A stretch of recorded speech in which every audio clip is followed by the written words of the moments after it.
Good evening and welcome to Tucker Carlson Tonight. You've heard a lot over the past few days about the security of our electronic voting machines. And this is a real issue, no matter who raises it or who tries to dismiss it out of hand as a conspiracy theory. Electronic voting is not as secure as traditional hand counting, period. It never will be as secure. Voters can see this because it's obvious and it makes them nervous. And why wouldn't it make them nervous? Our leaders have given us every reason not to trust technology.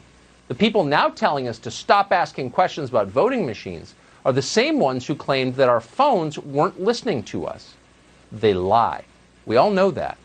Other countries understand it. They don't use electronic voting because they know it undermines confidence in democracy. A system cannot function if no one trusts the vote. And that's true here too, as we're finding out.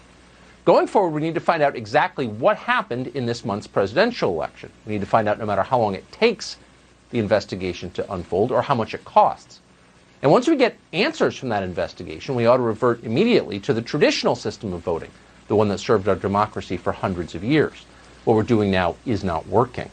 That's an understatement. As of tonight, the state of New York still hasn't managed to count the votes in 5 House races thanks to mail-in voting.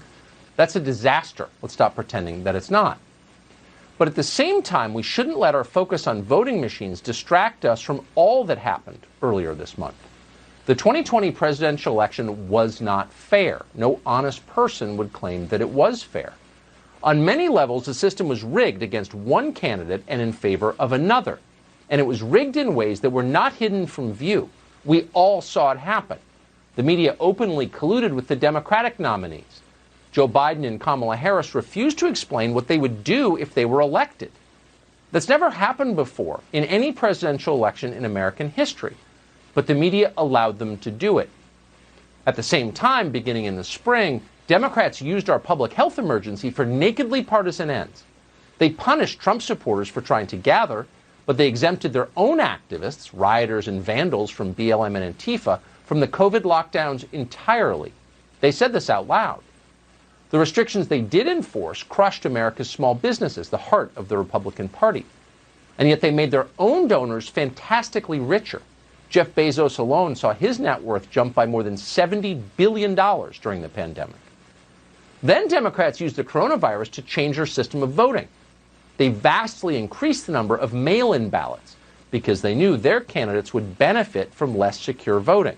And they were right. They used the courts to neutralize the Republican Party's single most effective get-out-the-vote operation, which for generations had been the National Rifle Association. Not enough has been written about this, but anyone on the ground saw it.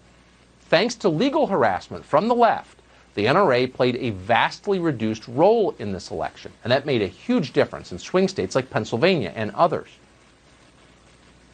But above all, Democrats harnessed the power of big tech to win this election. Virtually all news and all information in the English-speaking world travels through a single company, Google. A huge percentage of our political debates take place on Facebook and Twitter.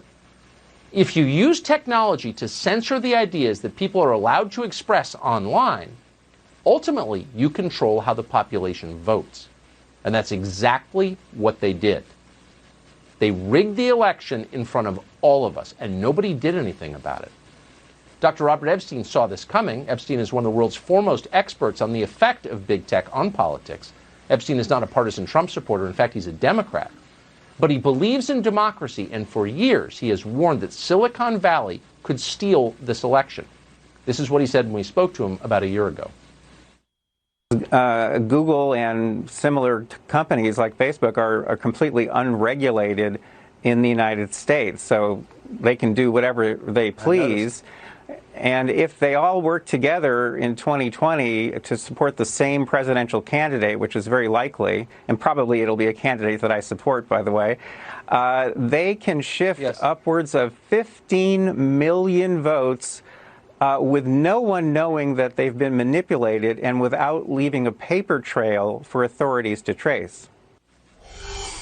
Dr. Epstein has tracked the effect he says Google has had on this month's presidential election, and he joins us now to explain what he's found. Doctor, thanks so much for coming on. What effect do you think have you measured of big tech on the voting outcome this month? Well, a couple of things that we've looked at so far. First of all, we had 733 field agents in 3 key swing states this year, Arizona, North Carolina, and Florida. And we preserved more than 500,000 ephemeral experiences. That's a lot. That's about 30 times more data than we got in 2016. And we're finding a couple of things that are pretty clear. Number one is that Google's search results were strongly biased in favor of liberals and Democrats. This was not true on Bing or Yahoo. The bias was being shown to pretty much every demographic group we looked at, including conservatives. So in fact, conservatives got slightly more liberal bias in their search results than liberals did. How do you account for that? And then we also found what seems to be a smoking gun. That is, we found a period of days when the vote reminder on Google's homepage was being sent only to liberals. Not one of our conservative field agents received a vote reminder during those days. The good news is, on that 4th day that we were monitoring, we went public with some of our findings, and Google backed off. They literally shut off that manipulation that night, and so for 4 days before the election, they were showing vote reminders to everyone, finally. What effect, and we're thankful that you are apparently the only person monitoring this. It controls our Google single-handedly controls our view of the world, and yet no one seems to care. But what do you imagine the effect, what have you measured the effect of this manipulation had on the outcome of the election? Well, there are multiple manipulations here. We were also monitoring YouTube this time, and Facebook, and Bing, and Yahoo. The bottom line at the moment is that these manipulations, the ones that we've so far quantified, could easily have shifted at least 6 million votes in just one direction. That's the bare minimum at this point that I'm confident of. The maximum, we haven't even begun to estimate that yet because we have so much data to look at. So that's the margin of the election right there. So you're saying that what you feared could happen may indeed have happened, that the manipulations from one company, Google, may have determined the outcome of the presidential election.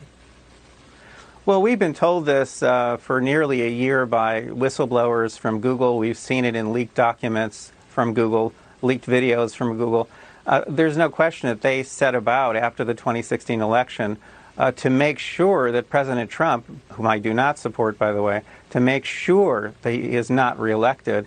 And the massive amount of data we've collected is consistent with what the whistleblowers and leaks have been telling us for a long time now. So yes, the answer is yes. So why is this not at the top of the concern of anybody who cares about democracy? Why are we allowing this to happen, do you think?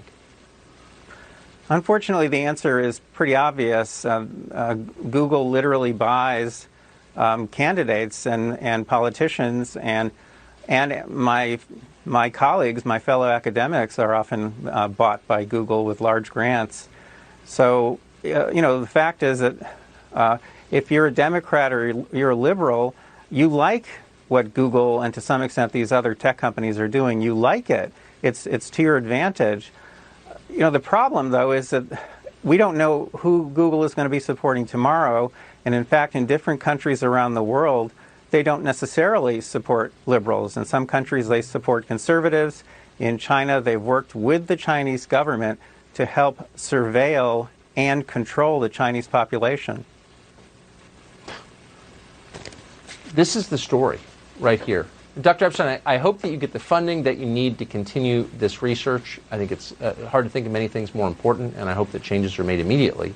Or this is well, we've moved into Georgia, so we're now monitoring the Georgia runoff. So we're doing our best. I hope that you will. Thank you.